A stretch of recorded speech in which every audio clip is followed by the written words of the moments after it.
Hey everyone, here we are again, the Beth and Deb show. I'm Beth. Deb. And you're Deb. And we're continuing in our series on sex and kind of how to have healthy sex relationships, which I know isn't the most comfortable topic for some people to be love it. talking about.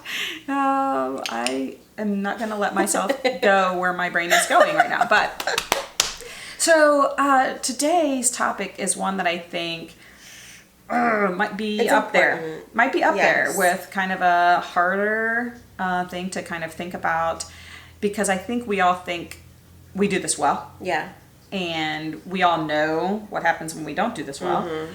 But I'm not sure we're as good as we think. And today we're talking about consent, right? Yes. What does that mean?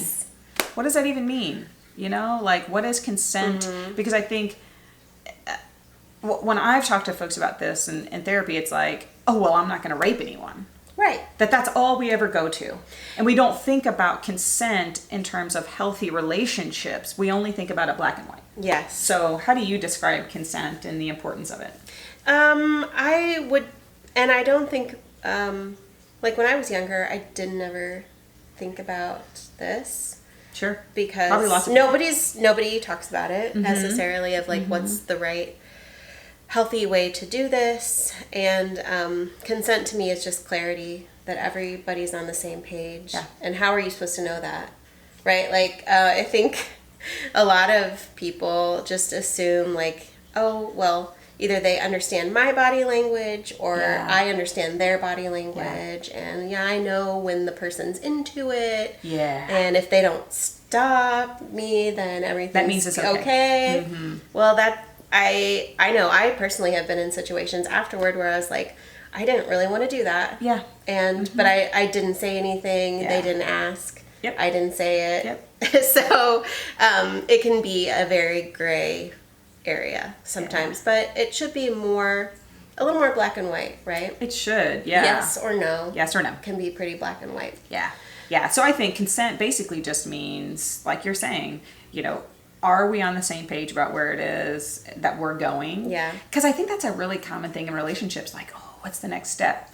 Or, oh, we've gotten to this step, and so I guess this is the next step, so I just have to be okay with that. And consent really is an ongoing process that we've got to make sure that we're continuing to check in about. And I think for most people, like if you're like a healthy, normal person, then you probably want to be with somebody who really wants to do what you want to do. You don't want to be there to be any murky areas like they didn't really want to do that, right? Like that would make you don't want to be on either end of that. Feel really bad. Right. Yeah, like you don't want to be the one who doesn't want to do it, and you don't want to be forcing someone to do something you didn't know they didn't want to do, right? Yeah, absolutely. So I used to do these trainings, and one time I had a guy ask, well, but if we stop and I ask if it's okay, she might say no. And I was like, well, good. Isn't that what you want?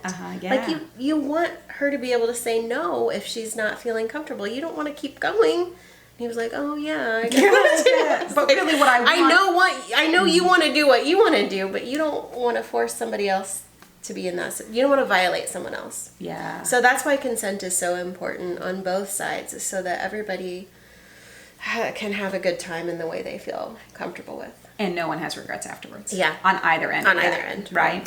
And so let's talk about 3 requirements for consent, right? So the first is consent is active for both people. Yeah. Right? We're both a part of this consent process. Right. It's active and ongoing. Right. Right? So it can be stopped at any point. At any point, whether you're in the middle of the heated moment or it's over time, right? I think there is this pressure to say, oh, well, we did this and now we can't just stay here. He or she is going to want to keep moving forward. Or we already had sex once, so I just have to keep... That's it. I just got to keep going from next time you can say no, Yeah. or they can say no, and that's fine. Right. So it's active and ongoing both in the moment and over the course of your relationship, right? So requirement 1 is consent must be active and ongoing.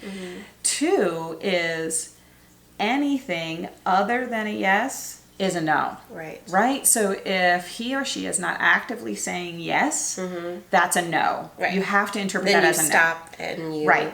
evaluate the situation. If they're not saying yes, that's not active, right? And so you have to kind of push or pause, even though it's hard in that heat of the moment. You have to push a pause and say, wait a minute. Yeah. You know?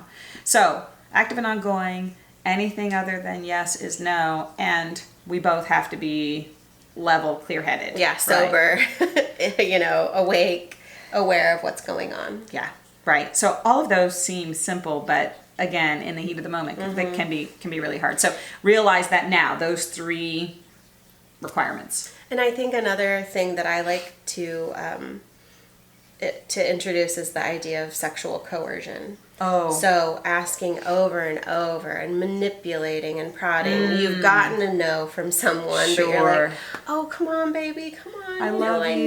Yeah, like you know, not taking this. no for a no until finally, out of frustration and exasperation, maybe they just say, fine.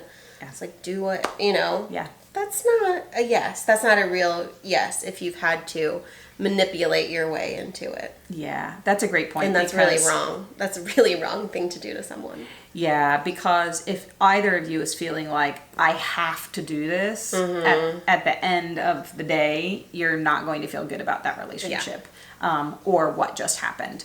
And I know I talk to a lot of folks in therapy who come in and they say, like, I was not okay, and now I regret that, and kind of looking back.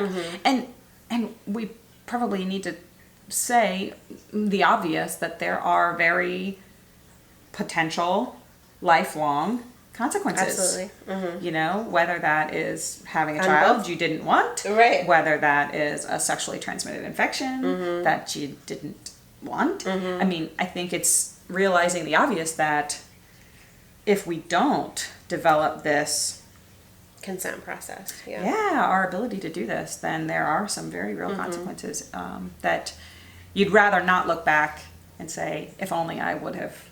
Yeah. Yeah. And I think it's important to know it's on both people. Yes, right? both people need to be an active part. As a person, if you don't want to do something, you absolutely have to be, here comes my dog, you absolutely have to be willing to speak up and say, you know, no, I don't feel comfortable with this. Yeah. And then on the other side of it, you have to be willing, you have to be willing to say, do you feel you know, you have to be willing to ask the question and hear no. Yes. Okay, Gracie. Be able to hear no. Okay, go lay down. Good girl. There we go. That was fun. You want to talk with us about this? That might have been a good icebreaker toward the end here. Yeah. Okay. That's great. All right. So everybody, make sure that you practice a little bit. Realize which of these areas that you might have a struggle with initially, and then definitely follow those 3 requirements. That's right. All right. Check us out on Facebook, Instagram. Shoot us a message if you have more thoughts or questions. All right. Bye-bye. Bye.